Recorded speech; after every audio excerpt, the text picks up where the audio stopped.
My favorite part of the month. Welcome to Tradecraft Tuesday, everyone. No, I'm just kidding. Welcome to Product Lab. Because Right. no, You it doesn't thought you matter were how on many, the other one.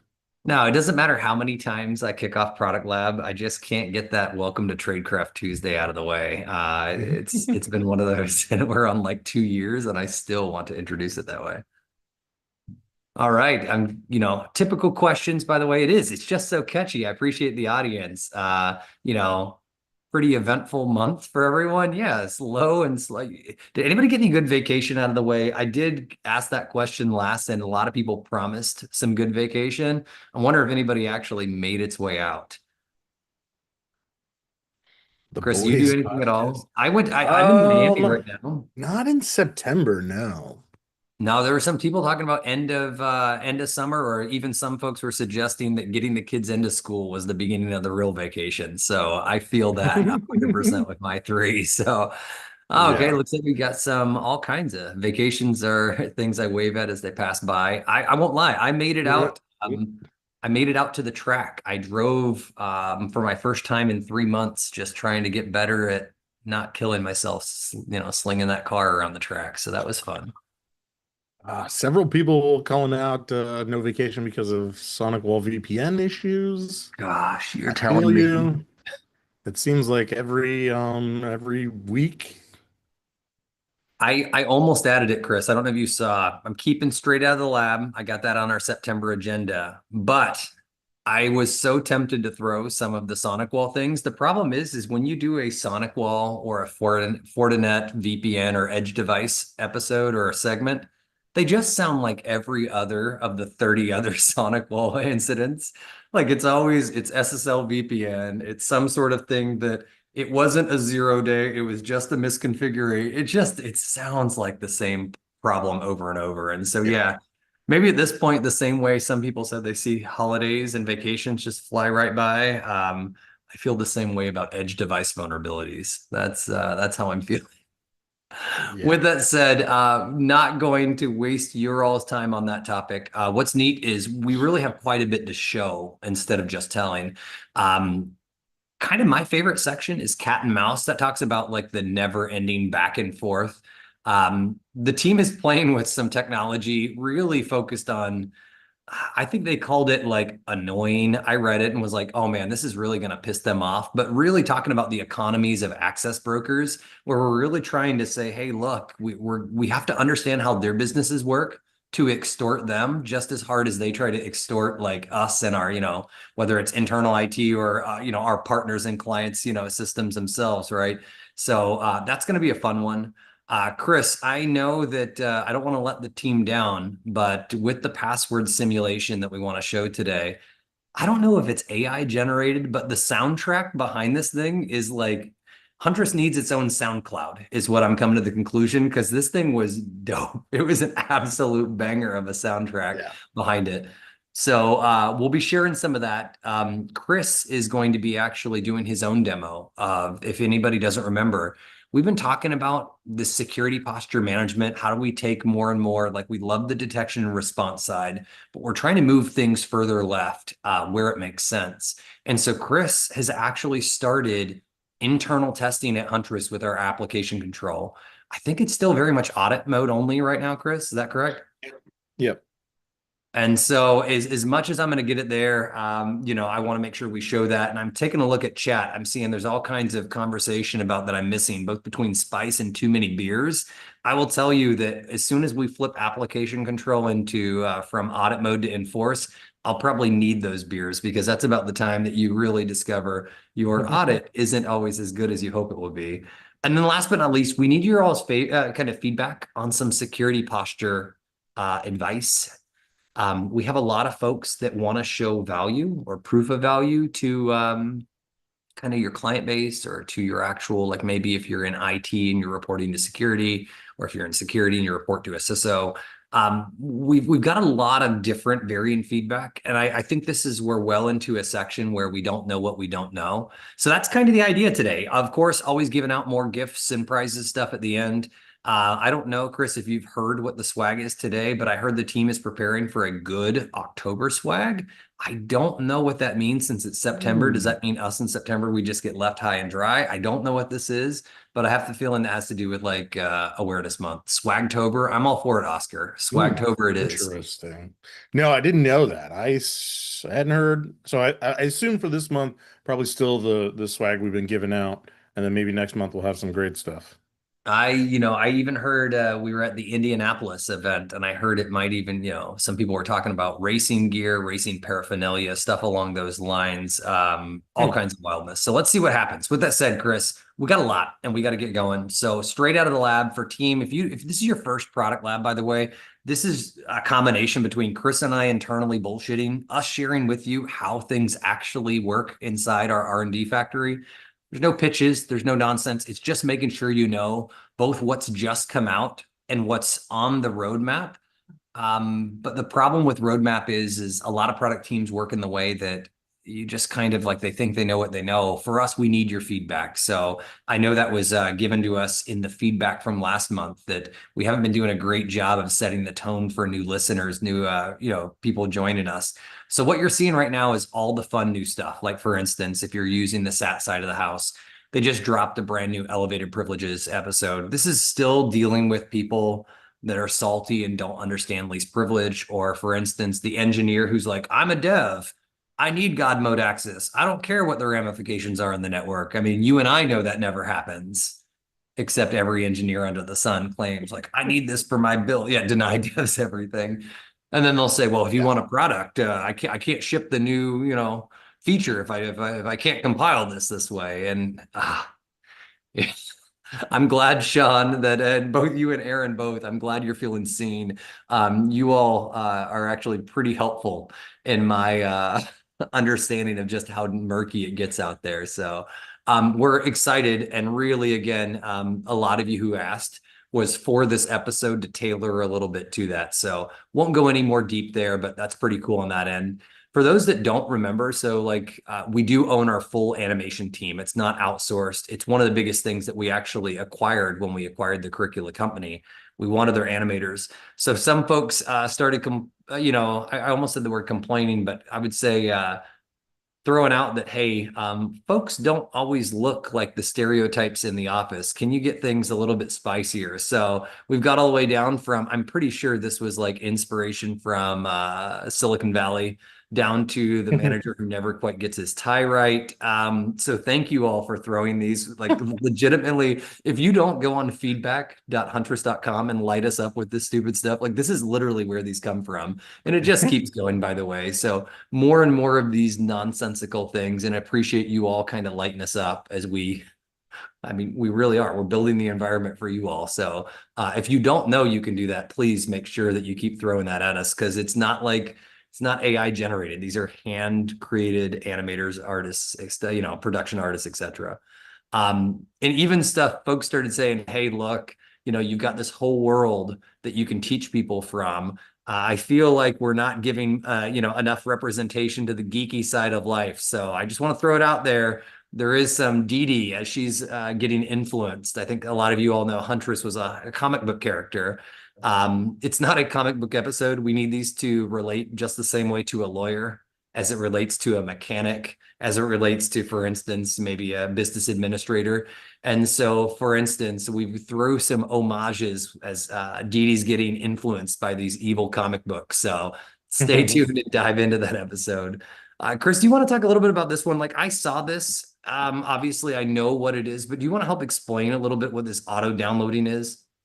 Yeah, so auto downloading is a thing that you can have like through your browser where if you click a link to something, the browser will then allow you to like download, like force somebody to kind of download a file. And it has to there's special rules around it where like you have to have clicked something. The browser can't just like do it because it feels like it. Um, but the idea here is like, how do we have a phishing scenario that looks like that kind of does some of these things? Again, this is us trying to keep up with what attackers are actually doing in the wild. What are we seeing? And how do we then train people on those things, right? It's not enough to just tell people, hey, there's phishing and you might click a thing and like whatever, right? Like, how do we show you the stuff that you're going to actually run into? So this is some of the new hotness that we, have pushed out.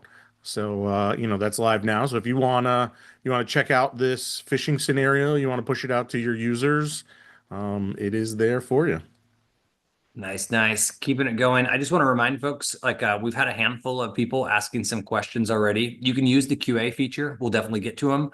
Others of you have been replying with both comments and some of them are questions and they forgot that you have to send it to everyone. So just as a reminder, as an administrative thing, if you want to participate, make sure you set if you're watching this on Zoom instead of streaming on YouTube, you can actually chat with us here. Keeping it going. I'm going to move a little bit faster, but we heard you loud and clear. You all wanted a plugin to be able to report a phish, for instance, and that was pretty easy to do in some of the online clients, like for instance OWA, of when it was on the actual, or I guess nowadays it's just called Outlook Web. And when you look at Google Workspace, these were simple buttons. We've actually built you a plugin. And so appreciate the 90 some of you who actually went in there. If you registered, by the way, you've already been notified, but in case any of you didn't know, it's available. It's for free. It's just us doing what we're trying to do. So yeah, it's pretty dope. And yeah, you're right, Carl. I don't know. Well, you know what, Carl, why don't you beat the hell out of that for us and find out? His question was, do you need the SAT subscription for the plugin? Yeah. I'm assuming, but I I think you do. I would find it I think you hilarious. do. What does it do if you don't have a subscription, Chris? Has anybody tested that? That's a good question. I don't know. That seems like bug bounty worthy or something, right? Yeah, I don't know. But yeah, I mean, I think you pretty much have to have the subscription because we need to know where to forward the email, right? Like, so like where should it go? Yeah. Yeah, that's a good point. We're gonna keep going again. Like what's nice, in SAT, and the reason we're so heavy, I didn't realize how many people were using and adopting SAT. It turns out the internal team is tracking by how many learners. And so we have more Huntress learners than the city of Boston has residents. So Really? Wow. before that, by the way, was Albuquerque. And I didn't know the relative sizes. They're both big. I think it's several 100,000. I think we're just under 1 million learners on that side of the house. The point that I want to share with you is we have been getting more feedback in regards to, it was an old episode we did a product lab. For those of you who forget, you can watch these things on replay. And we did this episode that we said humans scare the shiz out of us. And what we meant by that is Chris and I have kind of concluded that because we have to allow productivity to happen, humans will always be allowed and permissive to be productive. And because of that, there's an equal and opposite amount of hacker tradecraft that will abuse the humans instead of all the other domains. And what we kind of concluded is, while before I used to treat humans as like 1/6 of the puzzle, think about it, it was like humans, endpoints, data, identities, maybe cloud, maybe devices, right? You see where I'm going with that, roughly 6, 7 of these things. I used to treat them as just like 1/6 of the problem, but we really think that the problem is actually much bigger than this. We've always been calling them like, PEBCAC, problem exists between keyboard and chair, or ID10T or layer 8. What we've learned is that those meat popsicles between the keyboard and chair are actually really breaking things. So there's like 6, 7 different, domains we're looking through, and we actually believe humans probably equate to about 1/2 of the problem. So,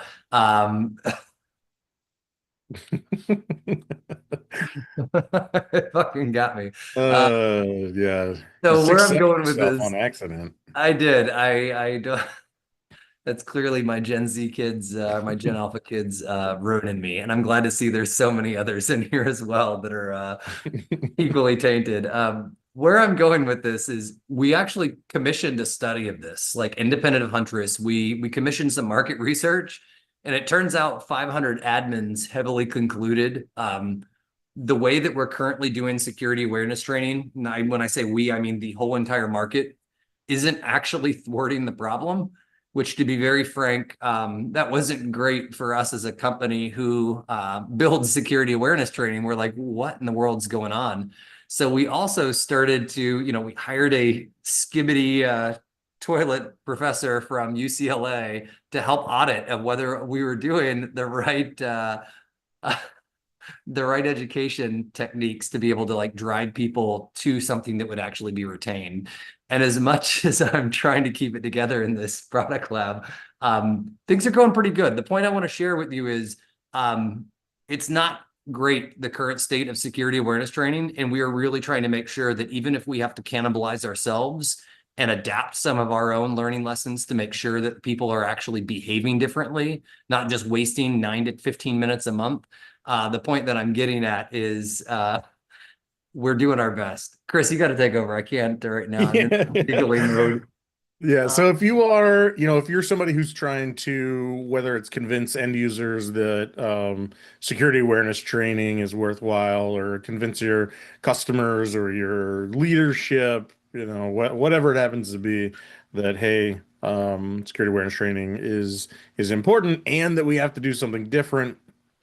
This study is great. We found some really interesting stuff here. Like some of the things we pulled out were like, 93% of folks are saying they're increasing their budgets for security awareness training, and 94% of people saying they're having more incidents caused by humans. So we're spending more on security awareness training and we're having more human-related issues, which is not great.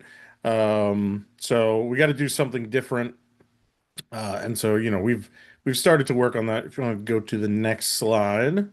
Yeah, this is not a great one, right? 99% thought that if it was better training, though, it could have prevented the problems. Like this one crushed my soul. Yeah. Just not great. I mean, I think the question that we still are trying to figure out is like, what is better training? Like, what does that mean, right? Like, what does it need to look like?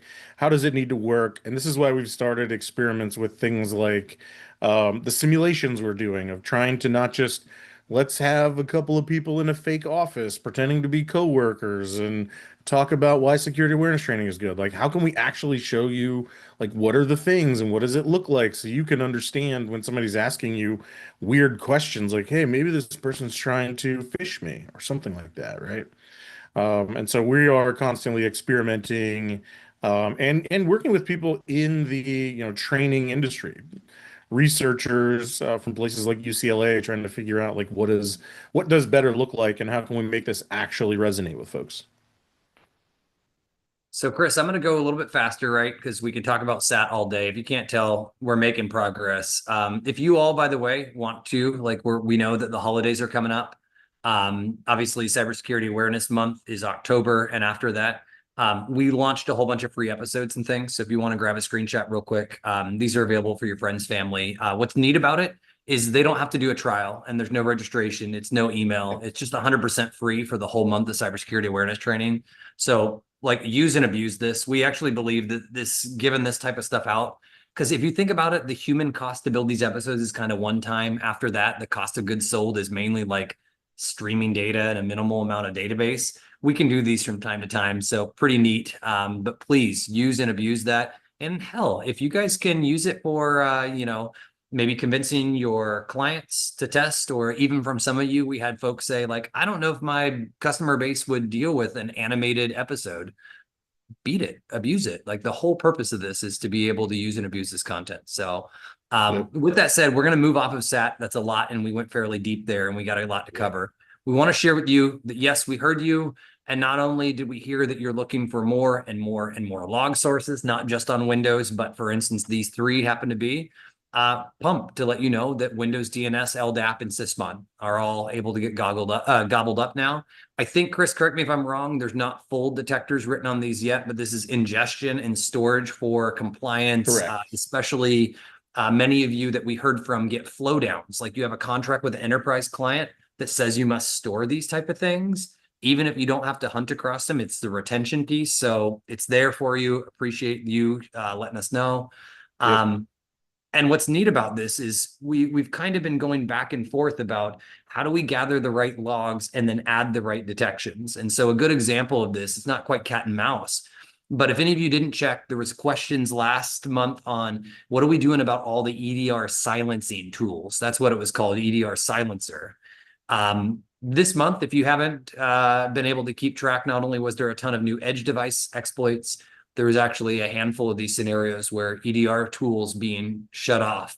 I mean, Chris, correct me if I'm wrong, this Windows error fault tool, Yep. essentially what they were doing, this researcher discovered you could use this, call it malicious application, spin up the legit error fault tool, Yep.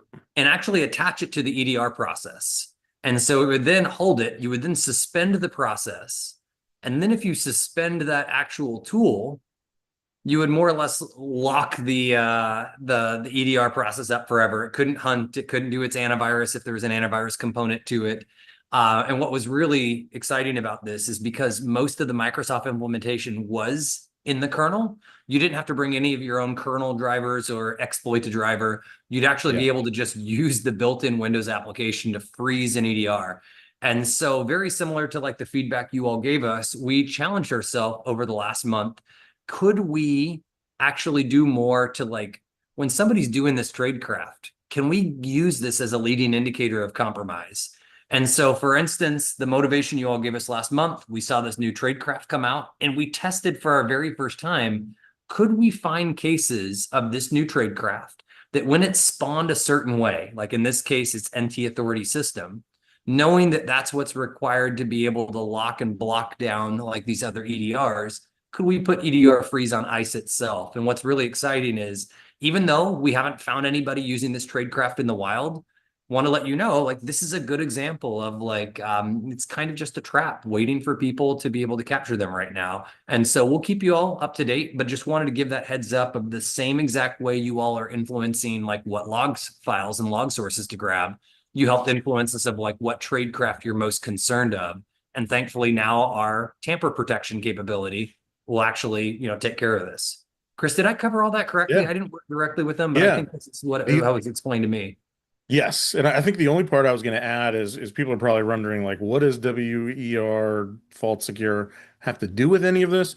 So most EDRs will hook into the operating system components, Huntress as well, to prevent other applications from doing things like accessing the EDR process or deleting the EDR files off disk or anything like that, right? Like it's tamper protection. We're basically preventing people from like undoing the EDR.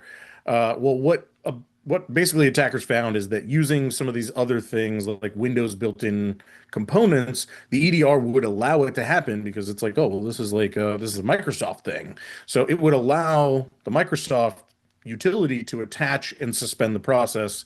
And so therefore it could no longer block it. And then the attacker could suspend the Microsoft process. And the whole thing is basically just paused. Like the EDR is paused. They could do malicious activity, then they could unpause it. And the EDR, because it's looking at not necessarily what does the system look at now, but it's looking at events that are coming in, it would miss it. So that's why this is important. All right, keeping it going. I told you that Linux was asked for, requested, etc. We're actually starting to see some interesting shady stuff. So a lot of you all in Product Lab were our first 500. We're now at about 1,200 endpoints. And what's neat is it's now statistically significant enough that we're starting to see like real incidents, like, yeah, real Linux ransomware. Starting, notice, in this example, not only after we're deployed, you can see some of the endpoint isolation going down and making sure threat actors aren't coming back. We're still early. So if you notice from our actual team on EDR, they had a question for you all.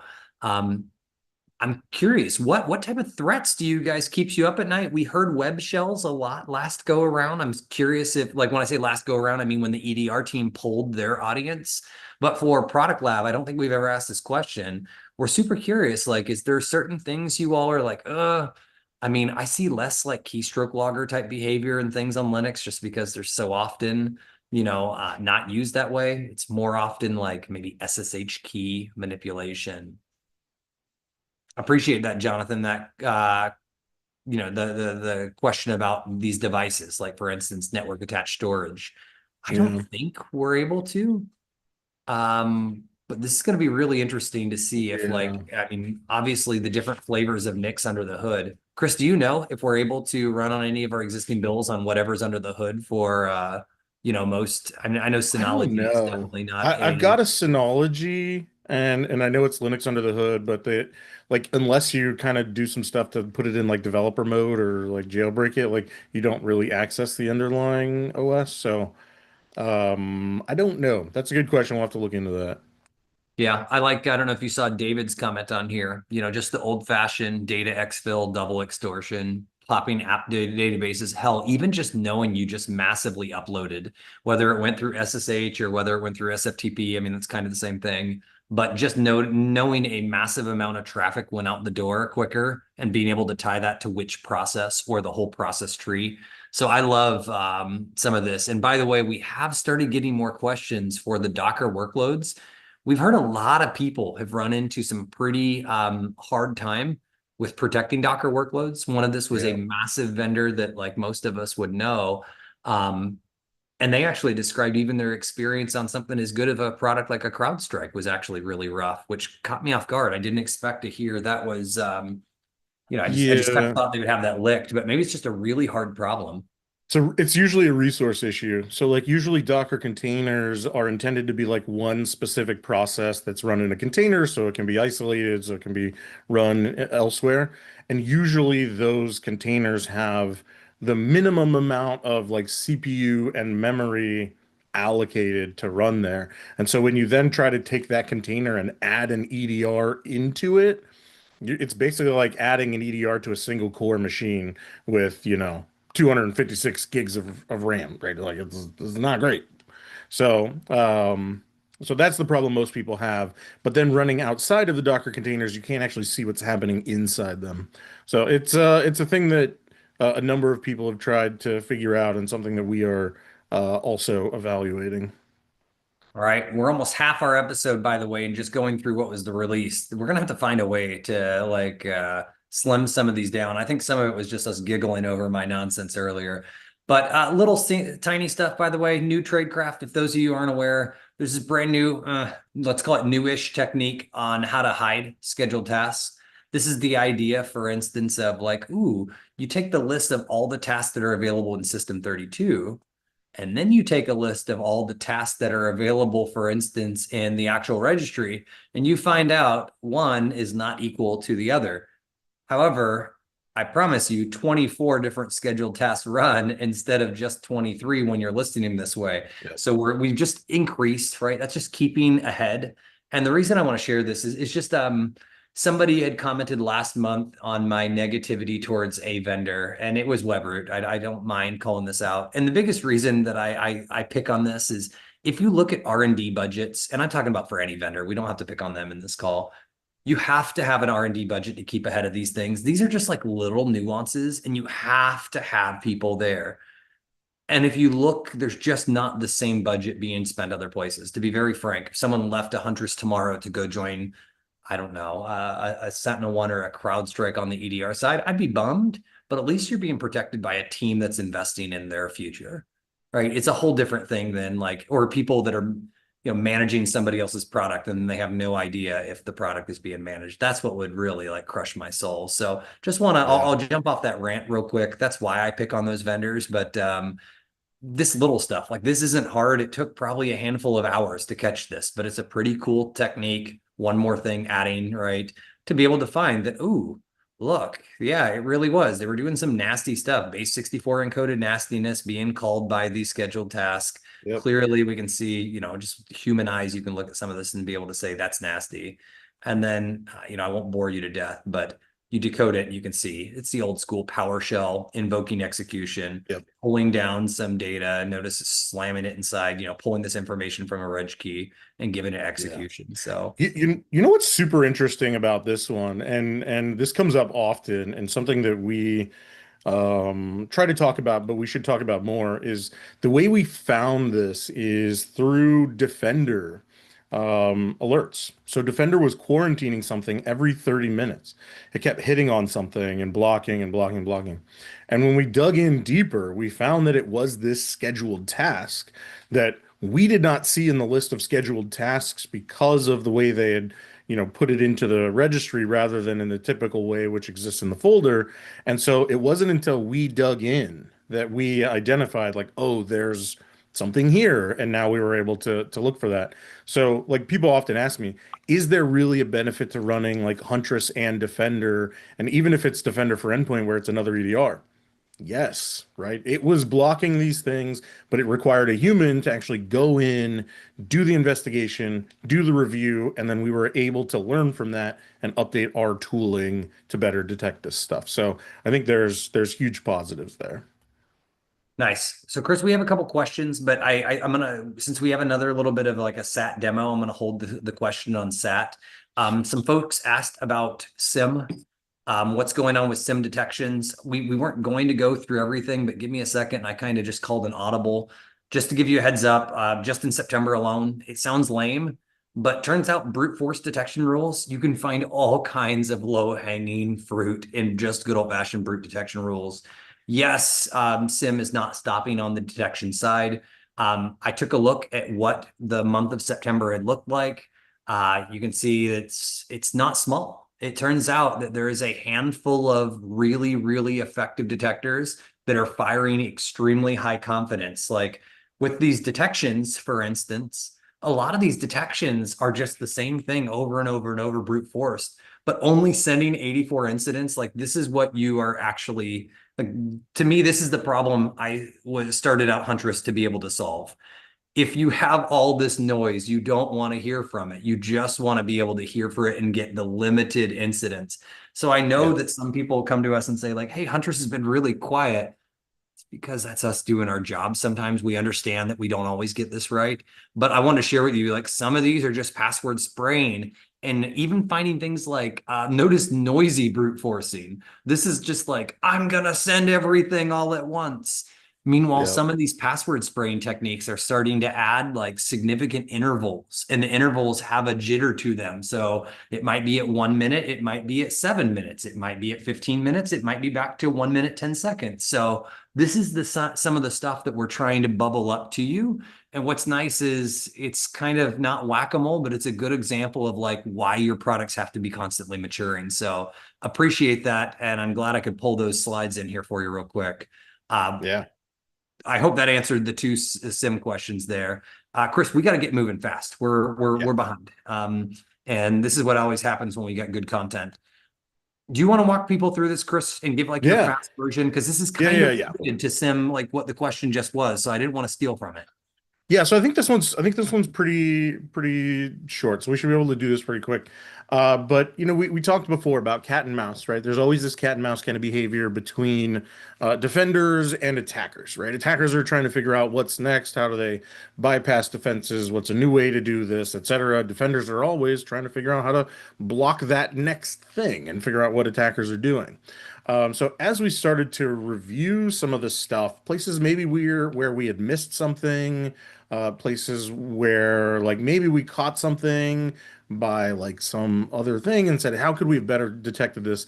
What we identified is that we see this pattern in the data where you have an initial access broker whose job is to get access to systems. Sometimes that's through brute forcing, sometimes that's through phishing campaigns, whatever it happens to be. Once they get that access, what they do is they create a user account often so that someone else can log in remotely as this new user. Then they take that user account, they take those credentials and they sell it to somebody else. And oftentimes they sell it to a ransomware operator who then pays for that because they're going to go deploy ransomware and then they're going to collect the ransom payment. And so what we realized was that this handoff, there's usually this gap between there that could be hours to maybe even days between the user being created and the actual ransomware operator taking action on it. So if you go to the next slide, what we decided to do was say, hey, if we can identify this and we can see new users being created within minutes, can we then go and disable that user such that when the ransomware operator comes back around, gets their creds and goes to log in, no such luck, right? They get blocked, they're not able to deploy ransomware. And very often they just move on. They move on to the next thing and they just go there, right? And this is one of those where it's like you don't have to be perfect. You just have to be better than the low bar, right? And so we've tried this a few times. It's pretty interesting. There's more to do here for us. like figuring out how do we disable the existing potential sessions that are still there. Like if the initial access broker actually never logged out, could they log back in and do some other stuff? So there's more to do there, but this is kind of an evolution in us figuring these things out. So that's one example. If you jump to the next slide, we got a second example here of kind of the cat and mouse back and forth. We've seen a lot of stuff with ransomware, right? And there's a lot of different things that are kind of leading up to ransomware. Now, our agent, in its default state, it does a telemetry upload every 10 minutes. And we just chose 10 minutes because it was a good balance. If we go down to 5 minutes, we'll get the telemetry faster, but it doubles the cost of that portion of the thing. So it's kind of this like balance between what can we get, how much is it going to cost, and we're always trying to figure out where we sit there. But what we've figured out is that by tracking some of these events on the endpoint, we're able to see when there are things that are, interesting and could be indicative of ransomware. And then we can trigger an expedited upload to say, hey, all that data that we've been batching that maybe we're going to wait another 8 minutes, screw that, upload it now. Yeah, And I we can love upload the it. at need, at time of event versus at hard time, whatever. It's so much smarter. Right, You can have kind of your cake and eat it too, assuming right. you can actually discuss the incident or you discover the incidents. And I know that for some of you all like aren't aware of this, but this is how like if you find a vendor that, for instance, is doing something and the price of that vendor just is unbelievably real, it's either one of two things. It's either fake or you have some nutty team like this that's in the background trying to figure out how can I do this at the very bare minimum to keep cost of goods sold down, to keep margin down, to keep the product price down, while also still being able to find this once off. So I'm pretty impressed with how well the team has turned this out and been able to find some of the stuff. So I mean, Chris, Yep. what's your overall? At least for me, this seems like the most right Yeah, this is forward. this is definitely like the Huntress way of doing it, right? Like, how do we not go from 10 minutes to say 2 minutes and add all that extra cost, but how do we still kind of get the benefit? And you can see here in the screenshot, there's 10 every 10 minutes the agent's uploading, but because something was triggered, there was only a minute and 20 seconds left, sent it back. We were able to detect it and do good stuff. If you're interested in beta testing this, because we eventually want to move from kind of this to actually being able to block it on the endpoint. So even getting a little bit better. I dropped a link in chat for our canny board, our feedback. If you go in there and you upvote that, we will use that to try and figure out as we start letting people in and start doing blocking, we'll go to that list and grab the emails. So if you are interested, go and upvote that. All right. So, I mean, Chris, obviously we started thinking about some of this stuff. Is there anything else? Like, I mean, Nope, I I feel think pretty, that's largely it. yeah, I think that's at least for timekeeping. I don't think we need to go any further. I know since you're on a roll here, I have questions in regards to these simulations. How are you going to be able to, for SAT, help change the behavior of end users? If you hadn't seen previous Tradecraft Tuesday, one hypothesis, and it is a hypothesis, we're just putting a lot of, R&D into it right now to prove this hypothesis, is, for instance, phishing will help people be more aware of phishing. There are other things, by the way, that help people retain knowledge. It turns out if you use common, for instance, analogies, or if you use pop culture references, things along these lines where you're able to like remember. If anybody remembers, our last episode featured like the Golden Girls of hacking. I think they were called like the All-Seeing Three or something along those lines. Those like little things are actually like true like behavioral science notes. But the one place we probably self-dinged ourselves the most were, wait, why do we practice phishing, but we don't practice any of the other tradecraft? And I don't mean just us as practitioners in here, end users. Why don't they ever get asked to do something as the malicious, shady hacker? And so I want to give you all a heads up that we've started testing our newest passwords simulation.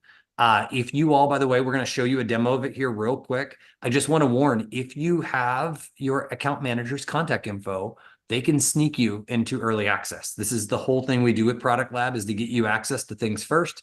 It's never going to be perfect, but it's going to be more than stable. That means we've already tested it internally. Chris, do you mind if I stop sharing, give you a Yep. chance to show? Because this is by far, in my opinion, leagues above better than any simulation we've done so far. Yes. Let me see here. Zoom. Let me do a thing. All right.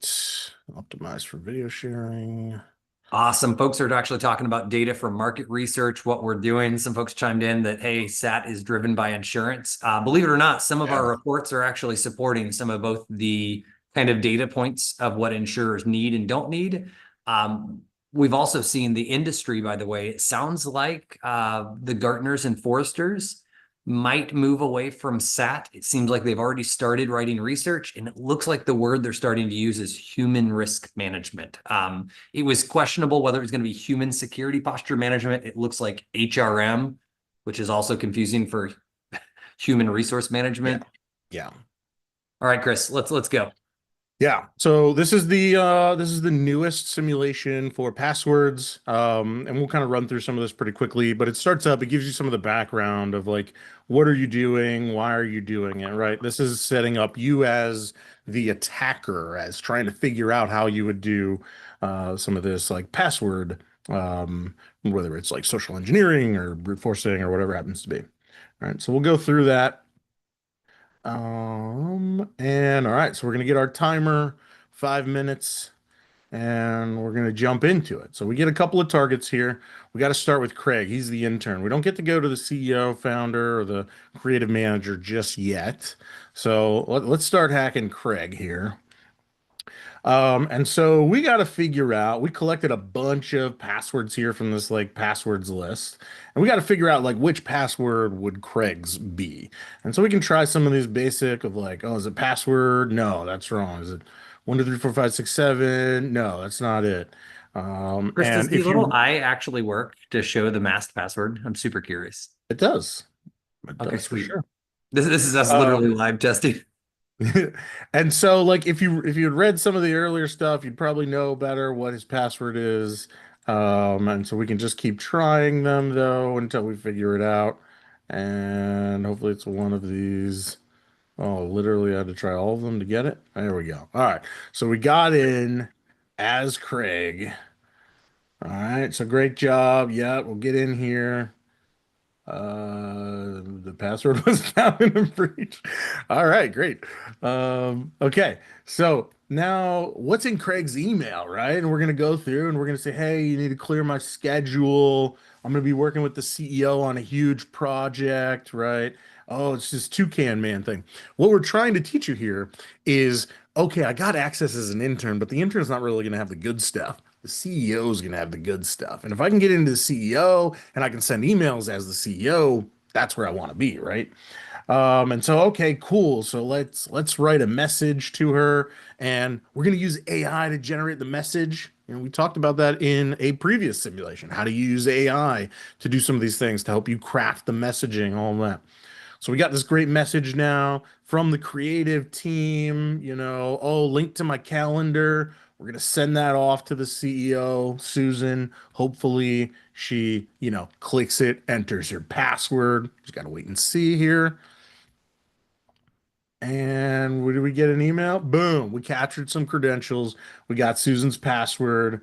Baller, right? So let's click the password. Now let's log in as Susan. Okay, boom, her password was good.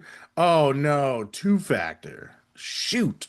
Well, I don't know what the two-factor is, so let's pick somebody else, right? And this goes back to kind of reinforcing those things for your users of like, if you have two-factor, even if you screw up a little bit and you enter your password somewhere, they don't have your two-factor, they're going to move on to somebody else.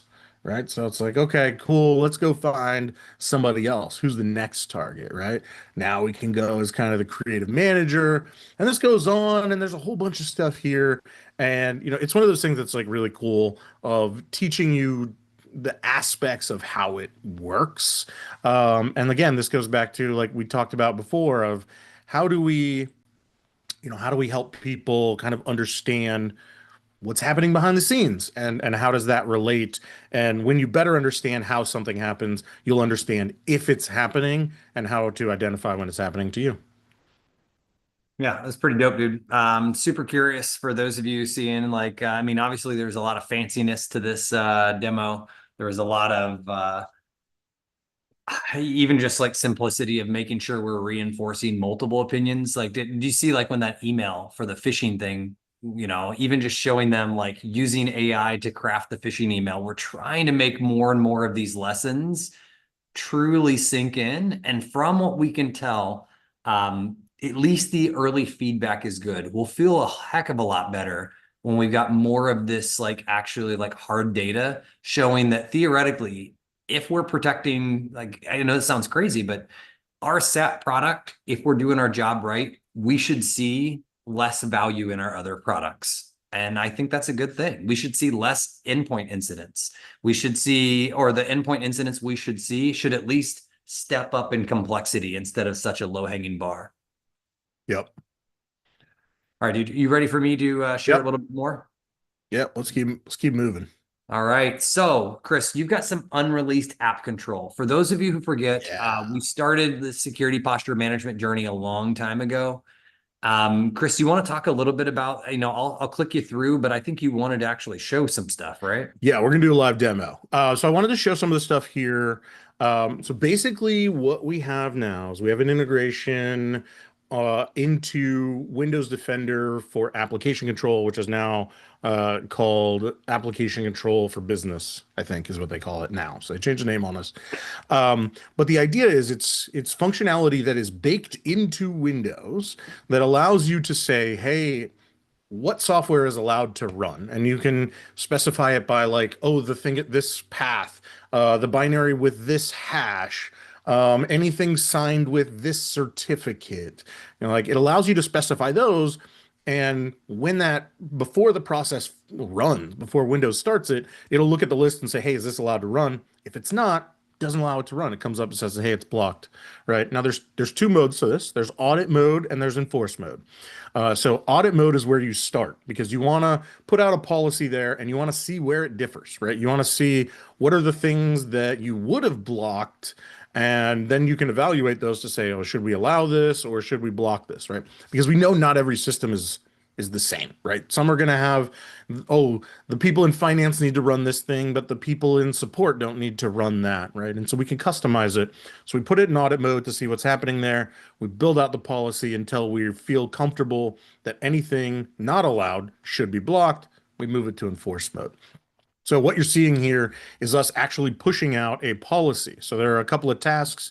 We tell the Huntress agent, hey, drop this policy in this folder, refresh the policies, basically tell the system, hey, go look at all the policies on disk and load those into memory and then start doing those. That allows us to turn it on. So if you go to the next next slide here, this is what it looks like when we actually see stuff. So this is real stuff that we have detected, not so much like detected, I say, but we rolled this out internally to all of the Huntress assets that are running Windows. And you can see this is the Huntress app control policy. And the event that we detected was saying, hey, we would have blocked this if we were in enforce mode, but because we're in audit mode, we're just going to generate a thing that tells you we would have blocked it. So in this case, you can see it was chrome.exe. Chrome was trying to load DLLs, and those were not on the policy. So it is telling us, hey, either update the policy before you go to enforce mode, or this will be blocked after it. So we can jump into, if you want to stop screen sharing, I'll actually show people live this data because we have it. We are running it internally. We are basically, we're almost to the point where we're ready to let people in. I think Kyle challenged me last month and said, hey, by next month, can we let people into the alpha? So I pushed hard, and we're pretty much there. So we've got it rolled out. We'll show you what it looks like. So we can jump into, so the ESPM dashboard that you see here is not finished. I was trying to get it rolled out yesterday. I did not get the code merged and deployed, so it's almost there. But we can see all of the data in SIM. So this is our Huntress internal organization, and we can come in here and we can say from logs where the event provider is Microsoft Windows. Oh man, I can't type today. Windows code integrity. right? And so we can say, show me all the code integrity stuff. Code integrity is the event log where all of the things associated with Defender application control get dropped into. And we can see there's a bunch of stuff. Some of them are containing event signatures, some are containing application control. We can filter this a little more. And so we can say, I only want to see the ones that I care about. So we can ask for 3076 and 3077. Those are the events associated with blocking things in audit mode or blocking things um, in and actually enforce mode. And so you can see like, oh, cool, it's got a lot of stuff, but how do we get a little bit deeper? We can go in here and we can look at the details and we can see, what were the things. So, oh, I want to know what process tried to run it. So I can grab this, go back out here to SIM and say, hey, I want to keep this field. I want to keep the process name field. Well, what else? What if it's a, an application that actually came from Windows Store? So that's where those are called the package family names. So I can say, I want the process name. I want the package family name. I can rerun the search query. And there we go. You'll be able to see stuff. So like here, we've got Lenovo Vantage service, whatever that is, that's running on some machines. We've got Microsoft Screen Sketch, which is actually an application from the App Store. We got Python running in some cases, Chrome, Lenovo stuff. This one that looks, if you just looked at the process, you'd be like, well, what is background task host? Well, that's actually Windows Feedback Hub because it's a application from the Windows Store. So there's all kinds of stuff in here, and this is not something you will ever have to do. But this is to show you, like, this is the data that we're gathering. This is kind of the stuff that's in there, and we will then take this and we will build up the list of things to say, like, hey, these are normal Windows components. We should allow these. These are not. We should block these. These are RMMs, and if the user did not specify that they're using a Terra or Ninja or Screen Connect, we should block that, right? And so we're building out the whole dashboard. We're building all the functionality to automate this so that we can take this on, basically reviewing all of these things. We will do all of that for you. So that is the plan. That's where we're at now. And we will, keep updating you as we go and as we build out more functionality. And we talked about it a little bit before. I think it was in June, maybe, when we talked about SPM stuff. We are starting with application control. If you look at ESPM, it's really broad, right? There's security controls around, users being admin or not, elevation. There's like, how do you configure the firewall? There's so many things in ESPM that we had to pick, like, what's the thing that we want to zoom in on? And for us, that was application control. We felt that provided the quickest route to us being able to provide value to customers who would buy it. And so that's where we're working. So hopefully that was interesting to you. Like I said, if you want to test this out, there's actually a feedback article. You can go upvote, or you can talk to your account manager, and we're gonna soon start letting people into to this, where we'll collect the data in audit mode. So, Chris, I appreciate, obviously, you jumping through so much of it. You actually opened up and kicked a little bit of a hornet's nest. We're going to have to give away some of the good stuff here real quick. But a lot of people, this is their first time hearing some of these. So obviously, I appreciate you guys being and joining us all the way back. Like, this is in April. We did another one of this before June, all on what the future of Huntress security posture management is going to be. We talked about why we want to move detection further left, hopefully cannibalizing some of our own products. We reminded people that our EDR product started with persistent footholds. Then we built managed antivirus. We added ransomware canaries. We added the EDR component for process insights. Yet still, sons of bitches would slide down, the air vent and steal the crown jewels. We see ESPM likely starting with, as we mentioned, this application control, really starting with the all-seeing eye first, and see opportunity to build attack surface reduction, configuration management, looking at auto-elevate privileges, things along those lines, and possibly even like asset discovery, kind of like a Sentinel-1 Ranger type capability. And the idea behind them is like, let's be real. Layered security will work where even ESPM is not going to be perfect. But our goal is to, before they get the crown jewels, congrats, you made it past ESPM. Now you have to earn your way past EDR to be able to get to the crown jewels. And let's be real, incidents will continue to happen. This is why you'll need cyber insurance. Like there's no such thing as perfect. But if you can't tell, we're really building this, not just for ESPM, but one of the things that we just will not have time to go for it and talk about today is we're really looking at the future of what security posture management and assessments have to look like. And so at Huntress, as I mentioned, we're really looking at this is how do we predictably harden your environment? We already do a lot of active defense, but you'll eventually see our platform expand to the level of really working on rapidly reestablishing.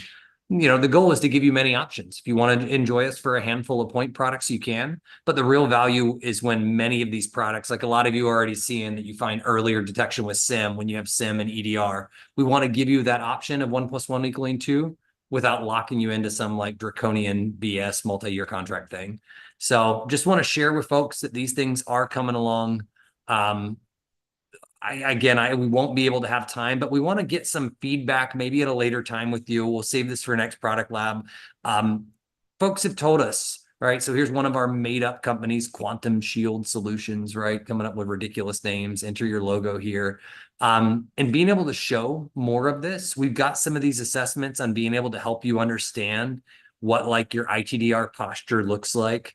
Obviously, we're figuring these out both for ISPM and ITDR. And had we have more time today, we would have shared this. Maybe after the 1 hour part, Chris, we come back to this if we have any crazies that want to really hang with us beyond the hour. But at least to me, Chris, this feels like a pretty good place to like maybe wrap up. Thank folks. We're going to be in the wild a lot. Maybe give out some gifts, or I say gifts, but the prizes. Yeah. Does that work with you, dude? Yep. I mean, again, from what I understand, we've got some new swag. I think new flavors of shirts had come out, some on the hunt shirts, in case anybody had received some previously. The biggest ask we want of you all is pretty simple. The first and foremost is please, like, one, thank you for giving us feedback. I've already got a handful of notes of even just some of the commentary on not more acronyms. But even just little things like this month was good. We got to come and actually like respond to your feedback from previous episodes and share like we're listening, we're hearing. We know we don't have it perfect. And so our big ask is one, continue giving us that feedback, and two, invite other techies, right? They don't have to be Huntress folks to help us like have insight into what we're missing, whether that's application control or anything else along those lines. Chris, did we ever figure out a way on how to give out these gifts faster? No, I Have one, by the actually way. I looked at the API for Zoom to figure out like could I get a list of all the users who are on Zoom right now and then just like choose random ones. It was harder than I would hope it would be, so I did not get there yet.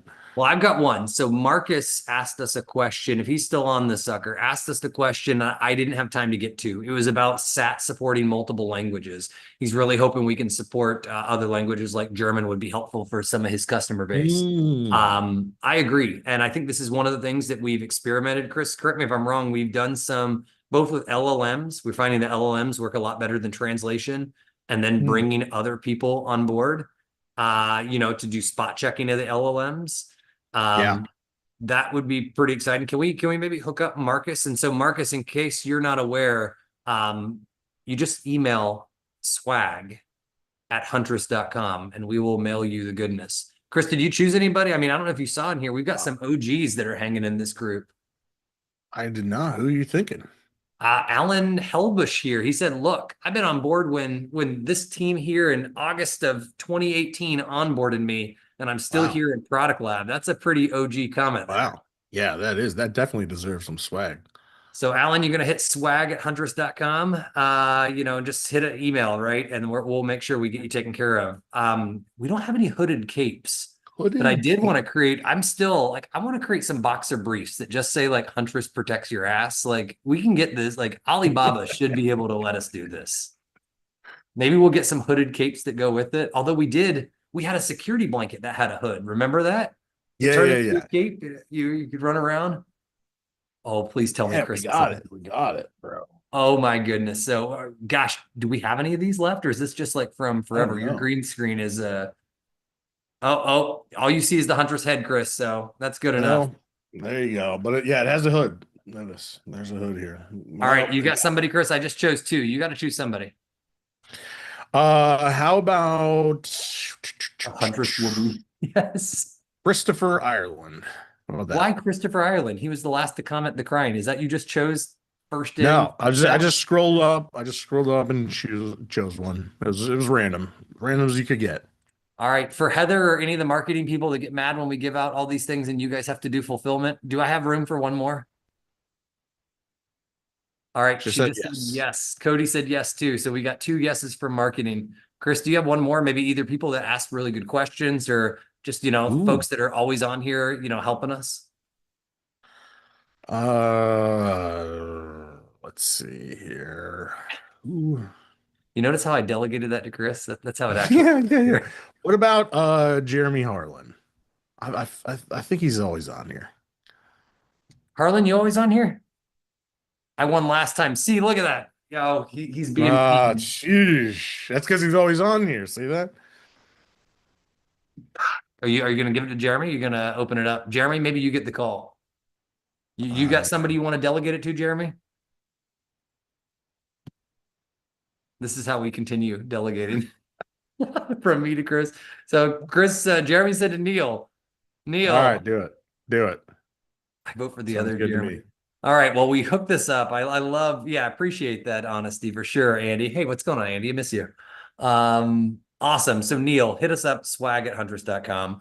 With that said, obviously, we want to allow people, we want to respect the hour. There is, I mean, Chris, do we want to share any of the behind the scenes that we didn't cover? I mean, I offered it. That was a Grey Goose cup you just drank from. Is there Grey Goose in that cup? No, no. This is the US Open 2025 Cup. I just thought you were getting ripped in the middle of product No, lab. no. This well, at one point this was a honey deuce. So there you go. Oh gosh, vodka is clear. I mean, I see Jonathan's calling it out, calling a spade a spade. We see what Chris is doing. That's why he started exactly slurring the honeydew. Oh my gosh. Okay. Chris, I'm going to go back to a couple things just in case, the wild folks want to hang with us and be wild. Um, we really have started getting a lot of feedback from people that are like, hey, I need to show value. What have I done for you lately? Even if you're doing like a trial onboarding, we've seen the rapid fire tools, we've seen all the different flavors of dark web tools and just ways to be able to show somebody like, hey, you have something misconfigured. Internal IT departments have the same exact problem of new CISO comes on board and they want to know what things are looking like. And we've been building these products for, about a year of some of these endpoint security, or at least planning, even doing some acquisition stuff that we're looking at right now in the ISPM space. I kind of teased this earlier. We're trying to find, and I'm wondering for anybody who uses our existing monthly incident reports or quarterly incident reports for your QBRs, we've had some folks that say, hey, I would like to be able to do this from a point in time. The first thing I want to clarify is you can actually go to your incident report panel in the portal, like within the platform itself, and just say generate me right now, and it will give you a point of time. Maybe we need to work on that UX a little bit better to help you. But we're also hearing from folks. I could appreciate a little bit more explanation of like if you have access to some of this stuff, could you bubble things up to make it easier? So we have been doing let's call it an internal test. We're testing a hypothesis. And by the way, team, like for some of this stuff, we have like even what I'm showing you right now, it's going to be like fairly available. What I mean by this is we'll figure out how we're going to do it. Like we'll put it behind a feature flag, but this is just some internal testing with Huntress that we're doing. And Chris, I'm going to go back here and actually like get really janky and show people like some of these like beautiful looking, reports, they get fairly technical. Some of the stuff we've been playing with, like, hey, if you did it right now, you've had a handful of security incidents or inbox rule incidents. And this is what we have. And we've already alerted you on these, but being able to help people. But the thing that we're realizing at Huntress is there's a lot of different scenarios. Sometimes it's really, really technical people. Sometimes it's like, I kind of want to know high level management with a little sprinkle of technical. Sometimes it's like, I only want to give summaries. And other times it's like, I want to give a summary, but like, let me refer back to an appendix if I need it. Is there any chance? I mean, Cody, if you're still on the sucker, any chance you could kick off that poll? Because that was something that when we do tests at Huntress, some of it's just the idea. And we don't necessarily know who we're building for yet. But since we've had so many different questions, it just first started out, could we build this? And now that we know that we can build this, we're trying not to be a solution in search of a problem, but we think that there's, depending on how you all would use this, right? Are you going to use this only for a summary? Or do you even do monthly, quarterly business reviews anymore, whether they're for internal or they're for external? Do you need an API for this type of stuff? Like we could really use feedback because feedback.hunters.com is kind of vague in this category. It doesn't really say who it's for. And so by having too much feedback, we're trying to figure out which problem we're truly solving instead of doing a crap job at solving like 3 or 4 different problems. So just wanted to throw that out there that this is stuff that we're playing with. And while we continue to get that survey, I'll show you a couple more of like, if we actually look at these incident reports, they're pretty freaking dope. Like being able to show people the actual value of like, oh, that looks terrible. It's like partially see-through. I have a feeling it's one of those fancy, like you can turn on opacity or whatever. Like, I don't know if that's what was done here or if this is a fancy image. Well, opacity it was. Let's boom. Let's try to hide all these. This is how we ruin Product Lab for the future. But if you take a peek at like some of the stuff that we're uncovering, like these are some pretty dang good looking reports, right? Being able to help people Yeah. explain. Notice there on the right hand side, what are rogue apps? What is trader aware? But it's kind of missing who the clear audience for. Is it a summary?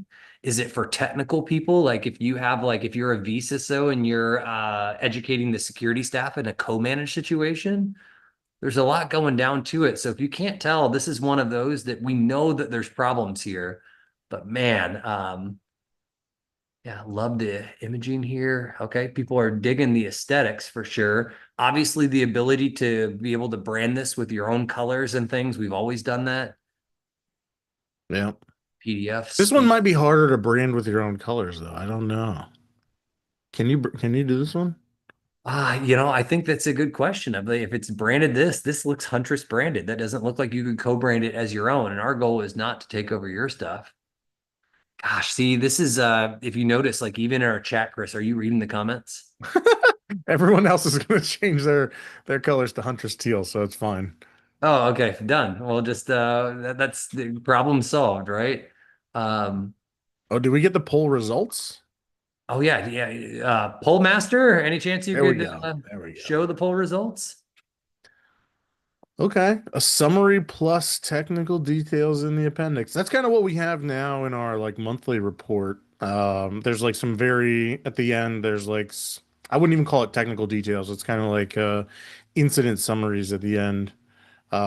But maybe we could add in some ability to like customize it and say like, what do I want this report to look like? Do I want it to be like full incident, like technical details? Do I want it to just be the summaries? Do I want it to include this? Do include that? Hey, We could Chris, probably guess do what? that. Some of badasses named Natalie just jumped in and said, "Hey, you fools! If you would have read the speaker notes, I included you a link to the co-branded look of what this sucker looks like." So we're all going to get to There you see. go. Let's see. So obviously the color, I'm assuming, obviously fake name colors, logo ipsum is like lorem ipsum. So being able to throw your own logo up. Oh, your I see. Zoom I see. I is see. there you go. Or not your Zoom, your Slack. Yep. So you can see, obviously, it looks like a little color, a little powered by Huntress and the, Intel Inside logo. But I guess the colors are amber, Hmm. throws logo lorem ipsum or logo ipsum in the upper right. So I get it. I mean, at least for ITDR, and you could imagine we wouldn't want this to be only one product. We'd want this for any of the products. But I think you all at least have lit us up enough in the chat. And Chris, did you see what the poll results look like? Yeah, it was mostly people wanting like technical summaries. I think was like 55% of them. Some of the technical details in the appendix, which makes sense. And then I think the $1 million thing, Chris, is for people who want to generate their own reports. How do we get them, API access? So whether they're There pulling is an in API for that actually. something like So there's Power BI. so not for the newest report, but for the monthly and quarterly reports that we generate, there's actually an API that you can hit, and we will give you the exact same data that we use to generate that report. So then you could put it in your own reports, put it in your own dashboard, whatever you want it to do there. All right, we've got a ton. I just can't thank you enough for like hanging with us and giving some of this, because if you can't tell, there's an API for that needs to be assured. Yeah, if you can't tell, like some of these feedback can be a blessing. It can also be a curse when it's so broad that we have to really it's kind of that faster horse scenario of like a lot of people would ask for a faster horse, but we have to interpret what they're actually looking for. So I think you all have given me more than enough. Chris, let's make sure we get this to Natalie and the platform team, and obviously the ITDR team as well, because there's some really good differences in here. Some people are like, look, I want it for C-suite. Other folks are like, look, I really want it for my technical. And maybe that's how we have to subdivide too, another commentary in here was, I would love a look backwards report. Like, hey, this is what I did for you this month. While looking forwards would be, if you continue to use this product, this is what you theoretically could get. There's a lot of different perspective here that we'll have to consider. Yeah. All right. Well, yeah, I'm excited about this. Uh,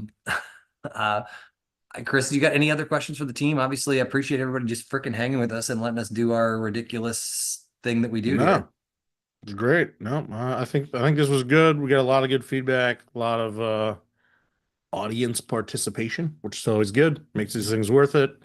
So yeah, I think it's great. All right. Well, that's hilarious. All right. On that note, team, thank you. I'm going to be back in a month. Appreciate Cool. you.